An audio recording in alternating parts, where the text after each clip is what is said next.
Joining me now is a UFC lightweight contender who takes on Eddie Alvarez at UFC 218 in Detroit on December 3rd. Please welcome Justin Gaethje back to the program. Justin, how's it going? I'm doing great. I'm doing well.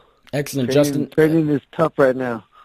Yes, thank you very much for the time. It is much appreciated. Just a month out from your next fight, from your second UFC fight. Before we get to all of that, you will be driving the honorary pace car at an upcoming NASCAR race, the CanAm 500, on November 12th at the Phoenix International Raceway. How did this opportunity come about? How did this all get set up?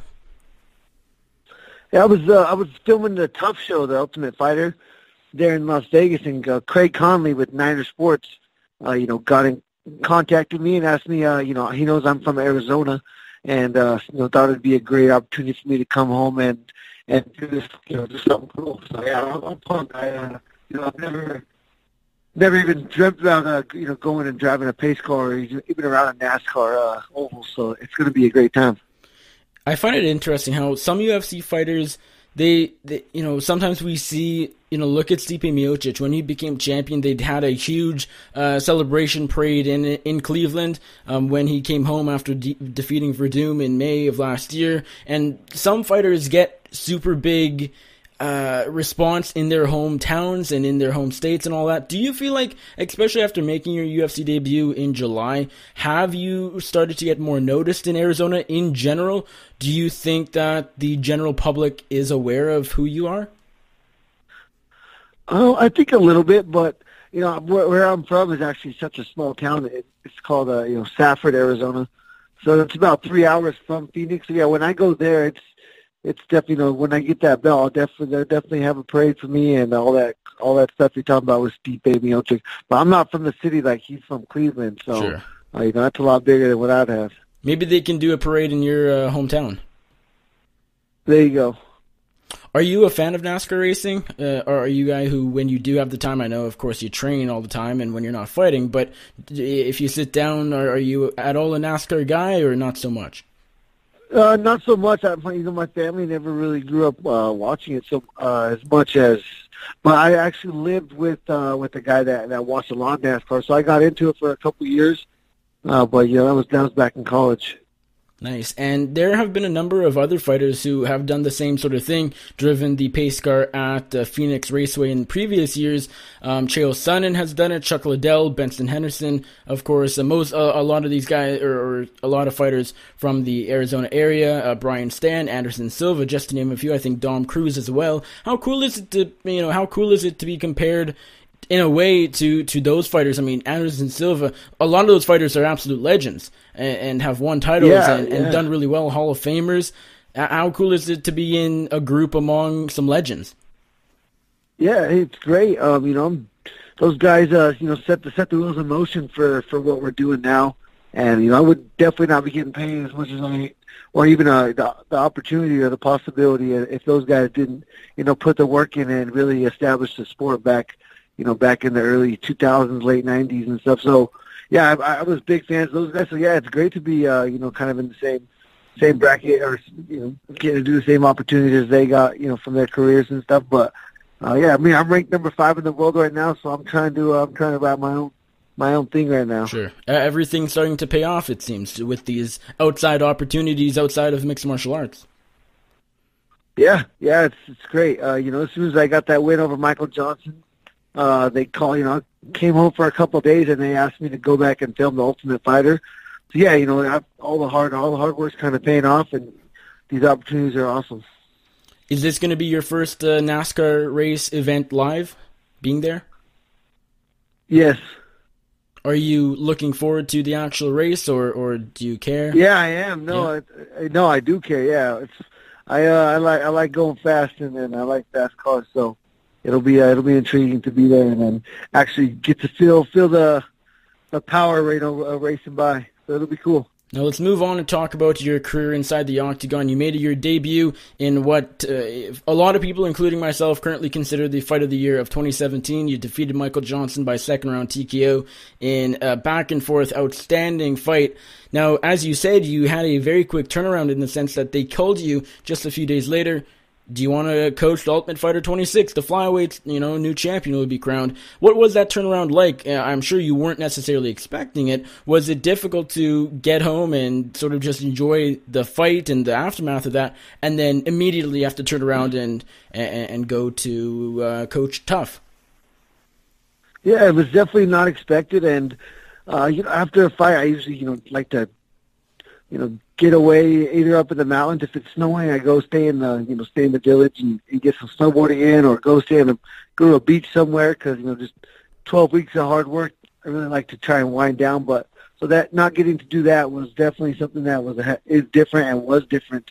There was definitely no resting while I was filming Ultimate Fighter, so that was the only thing that was kind of a downfall. But being there and like you said, the winner is going to be crowned the first UFC 125 champion. So it was great to be part of that whole process. What was the experience a bit more specifically like? I know you can't reveal, say, who is in the finals. You can't you can't talk about anything that hasn't happened yet. But overall, how cool was it? Did you enjoy the experience coaching against Eddie Alvarez? I did. I enjoyed it. It was funny. I got to bring my 3 or 4 of my coaches out there, and they stayed out there with me the whole time. And yeah, I'm a competitor, and he was a competitor, so it was good to kind of be able. I had just fought, so I had no chip on my shoulder at all towards anybody. So, he could have been a dick, and I wouldn't have cared. But he was cool, and it was purely competitive. So yeah, it was a lot of work. We were filming about 4 to 6 hours a day, filming 4 hours a day, and then maybe an hour and a half of interviews sometimes. But it went by fast. There was a lot of fights, and I'm a huge fan of MMA, so just getting to see that many high-level athletes fight, 2 to 4 fights a week I loved it. And a lot of people have talked about the whole idea that there wasn't a whole lot of drama, or so far there hasn't been anyways, between you and Alvarez. And I almost find that refreshing, just because it seems like nowadays on The Ultimate Fighter there's so much drama. It's more geared towards that than the actual fights, and particularly, through the coaches as well. Look at the last season, we had Dillashaw, Garbrandt. They, of course, are fighting this weekend, hate each other, all of that, former teammates, now rivals, etc. Do you sort of agree that it was sort of nice? It was almost a change having 2 coaches that didn't mind each other? Yeah, I mean, if I was there every day to bicker and fight with Eddie Alvarez, I would have been, a lot more emotional, and would have been an emotional roller coaster pretty much. And I would have got paid the same amount as I did, walking out of there not having one problem with him. It was purely strictly coaching, and I never my main thing towards my team was never let somebody control your emotions. So I definitely wasn't going to go in there and let, Eddie deter my just my fact that I was just there to help my team. And interestingly, from what I've seen, from what I've heard, the biggest drama on the show wasn't between you and Alvarez at all. It was actually between a coach and one of his fighters. It was Alvarez and Lauren Murphy, a UFC or former UFC fighter. Right now, she's a free agent. What did you make of that situation? Yeah, I mean, everybody, there wasn't, like you said, there wasn't a lot of drama, so they kind of had to, take what they got. And that was about the only drama there was.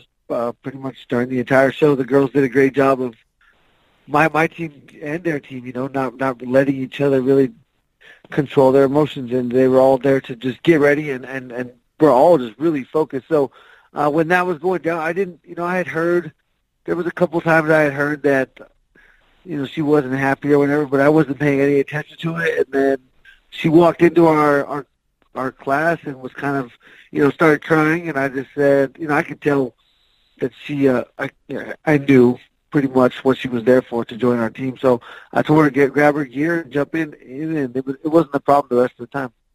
Awesome. And what are your overall thoughts on the Ultimate format in general? A lot of people like to say it's stale and they need to change it up, and they've tried and it hasn't necessarily worked. I know a couple years ago they did Gym versus Gym, ATT versus the Black Zillions, and they've done certain changes. They, have the winner becomes the champion. They did it for strawweights. The TUF 24 was for a flyweight title shot.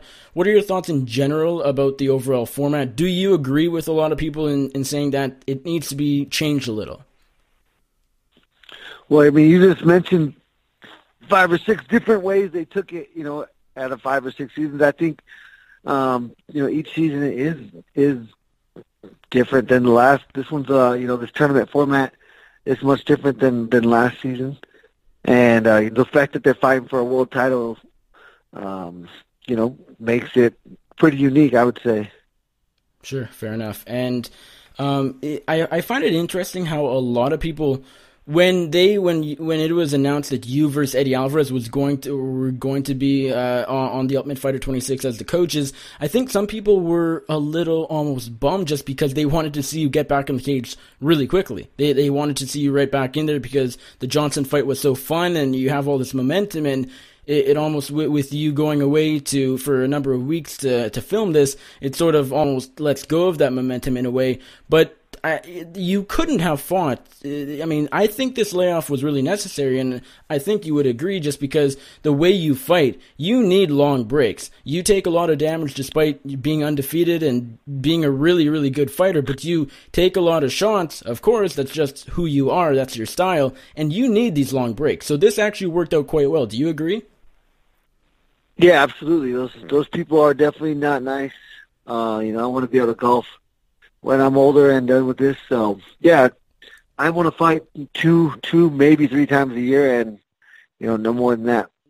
And I do, I get punched. It's a fist fight, so I definitely do get punched in the face. But they're a lot worse off than me so far. So even if you hadn't been asked to do Ultimate Fighter, we probably wouldn't have seen you fight much sooner than December 2nd anyways.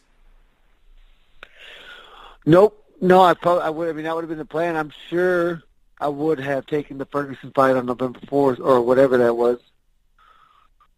But other than that, that would have been enough time for something like that. Was that offered to you? Did they did want to do you versus Ferguson instead of Kevin Lee? Right? Yeah. Well, no, they didn't necessarily, but there was never an option to do it because I was under. If I wasn't doing Ultimate Fighter, I 100% would have got that fight. Interesting. And one last question about the Ultimate Fighter. Is there anything that, as I said, you can't talk about certain results and the specifics, but generally, is there anything fans should look out for these last few shows coming up on FS1? Anything that really stood out and sort of fans should definitely tune in for? No, it's awesome. You guys are going to see there's a lot of good fights left. The best thing is they're going to start showing two or three, I think 2 fights a show or 2 to 4 fights a show. So, it's going to amp up. They got through with all the, storytelling and telling all the personal stories of the stuff back home, all the personal videos. So now it's just fight time, and there's certainly some tough fights and some brutal finishes.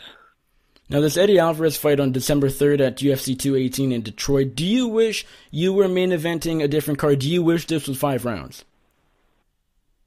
I wish it was 5 rounds, but I don't care. I'm all right with. I'm okay with being first on the fight, first fight of the night, at the very beginning of the night. So, main event is fun, but I get paid the same no matter what. So, I think it's a great opportunity for me to go in there and get to kind of get the experience of fighting in a different atmosphere. Because although I have fought as the main event in the UFC, there's a difference between fighting on a tough finale and a pay-per-view card. So it'll be a good first learning experience for me, and it's only my second fight in the UFC, so I still got a couple more things to get used to. I feel like, especially if you go out there and beat a guy like Eddie Alvarez, a former lightweight champion, this might be this might be the first and time on pay-per-view, but also it'll mark the last I feel like this is probably the first time of many times you're on pay-per-view. From here on out, if you beat Alvarez, I feel like you might always be on pay-per-view going forward. Do you agree? You think that? Yeah. I hope so. I hope I'm main event of a lot of pay-per-view cards, or maybe like 5 or 6, and then I'm out of here. So, yeah, that's the plan. I want to not lose, obviously, but I want to go out there and be as entertaining as possible, and just build my brand pretty much every time I fight, and that's being the most violent lightweight in the world, and just gotta be prepared for my fight December 2nd, and I'll prove that. Are you expecting a rather quick win? Alvarez maybe doesn't bring too much to you that troubles you, and you get him out of there quickly, or is this another fight of the night candidate like the Johnson fight? Yeah, I mean, we always hope for a quick fight and to get out there get out of there without injury. But no, I mean, I'm preparing for. He's a veteran. He's one of the best in the world, and I'd be a fool to underestimate his skills or his power or his ability to fight a smart fight. So I'm going to go in there and try to put the pressure on him and just perform. And what are your thoughts on the top of the UFC lightweight division right now? You're right up there. You're number 5. We also, of course, just in order, we have champ Conor McGregor. No idea when he'll fight again. Number 1, Tony Ferguson, the interim champ, just defeated Kevin Lee for that title. We have Khabib, then Edson Barboza, then your opponent, Alvarez, then you.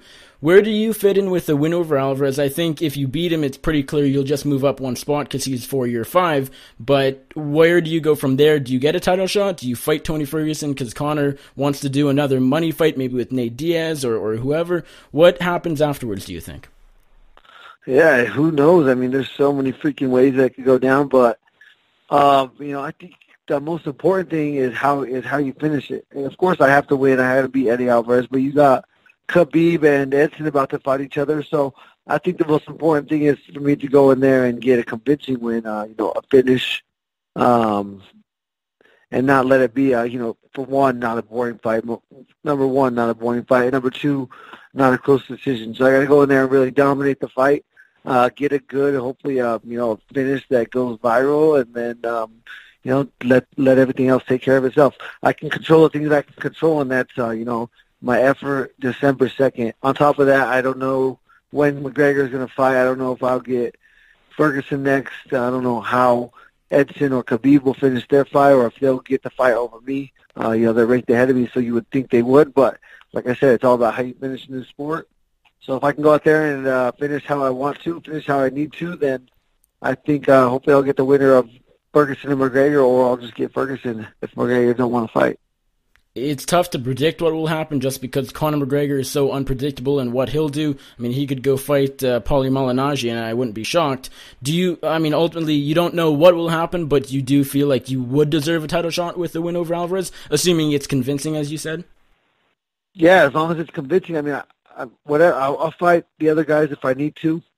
But I did vacate, a world title from where I came from. I defended it, I think, 8 times. So I think I deserve, as long as I got to go out there and get it's one at a time right now. I can't look past Eddie Alvarez, so I really don't care what happens after that. It'll write itself. They need stars. They want stars, and they need somebody to, I don't necessarily the ability to get the gab, but I'm a violent fighter, and the base of what we do is violence, and that's why people tune in. So I'll try to take that avenue and make it successful.